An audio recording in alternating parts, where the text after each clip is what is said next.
அகில இந்திய மஜ்லிஸ் கட்சி புதுச்சேரி மாநிலம் சார்பில் கண்டன ஆர்ப்பாட்டம் அண்ணா சிலை அருகே நடைபெற்றது.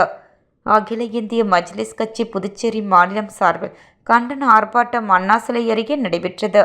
சமூக நீதிக்கான இடஒதுக்கீட்டில் குழப்பங்களை ஏற்படுத்தி குறிப்பாக முஸ்லிம்களுக்கு வழங்கப்பட்ட 2% இடஒதுக்கீட்டில் திட்டமிட்டு துரோகம் இழைக்கும் அதிகாரிகளை கண்டித்தும் ஒன்றிய பாஜக அரசு கொண்டு வந்த வக்ஃபு திருத்த சட்டத்தை திரும்ப பெற வலியுறுத்தியும் இந்த கண்டன ஆர்ப்பாட்டம் நடைபெற்றது.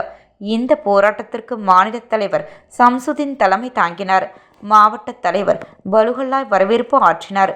கஜா கமல் இப்புல் பாபு, முகமது அலி, முகமது அகமது அப்துல் ரஹீம், அப்துல் அஜீஸ், ஜாபர் அலி, முகமது ஜஹருல்லா, இம்தியாஸ் கான் முன்சி, முகமது மொய்தீன் ஆகியோர் முன்னிலை வகித்தனர்.